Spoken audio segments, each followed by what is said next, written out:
Chairman Zom Takpo Thomtea, Chief Guest, Pu Lalduama, Chief Minister of Mizoram, Mizoram Assembly Speaker, Pu Zamtea, Deputy Speaker, Pu Famkimate, Pu Laltansanga, Minister, Bill to MLA, Opposition Leader, Pu Lalsan Damaralte, Pu Lalsanzawa, Minister, Pu Muan Puya Punte, MLA, Advisor to GM, Pu Rasid Kumar, MLA, Pu Salton Liana, ex-minister, Le Anupui, Dr. Laltolea, Mizo People Convention Association Tele, Marin Pui, Shui Tute, HSU, Shui Tute, Le, Organization Dang Dang Win Local Com, Mizoram Le, Manipura Changa Hain Com Local to Zong Te, in the Vice by Kabuk Sewa, Vadung Pakat Aoma, Suzu to Vai Vadung Ati Adi.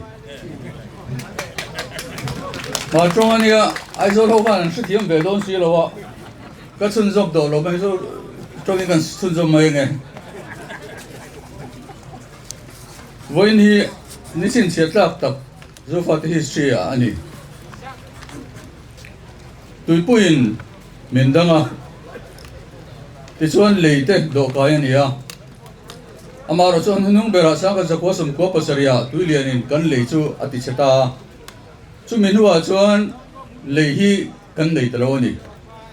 unau te kan in pon chu aro chatta ti thei khopin in lo ton aro har sata ni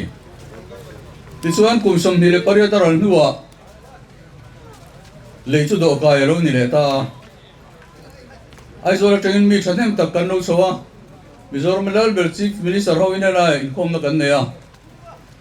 Manipur la ma train ka unau te tam takin lo jatha kan himani himna ni ani kan sia dangin heniro pui taka hian kan unau tamjok te polo kalandu amaro chu aram chang lo ni bona local hian kan du na atilang chiang leng ka sia kan himna le kan lomna po tilang chiang leng ka sia heni lo thlen na tu rotan le hele do lo thin na tan hian mi trăng kai zol big anoma pul al mon pui pun te hi ke ma chuan abul tran tu ni sarkar thar aro din tir khan pul al mon pui hi lokalin tui vai bridge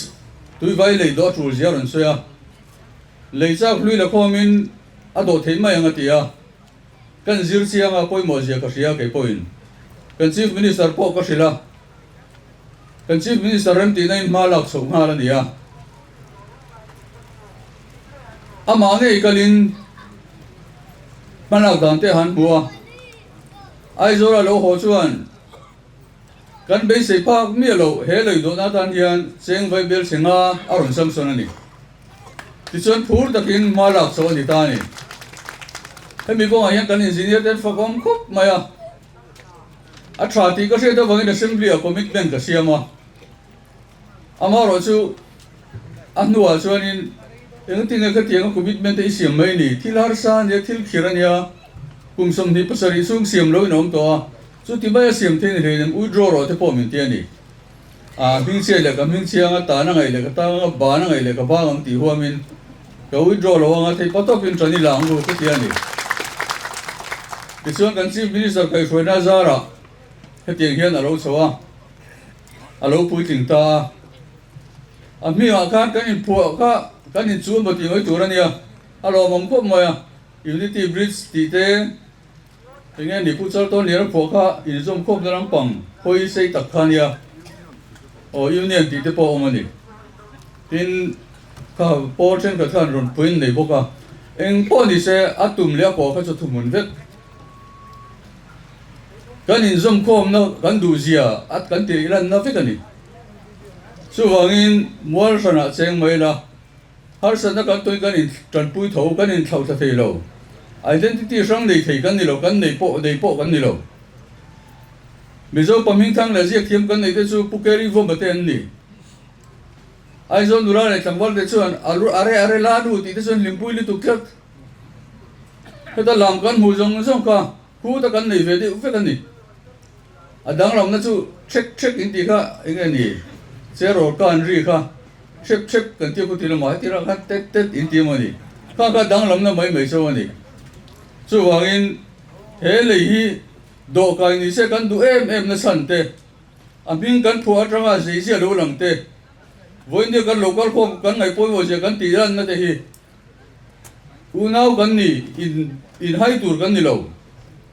unau dik tak in tran pui ton tur kan ni ti kan ti lam tlang in ka ria alo mo ko ti khop mai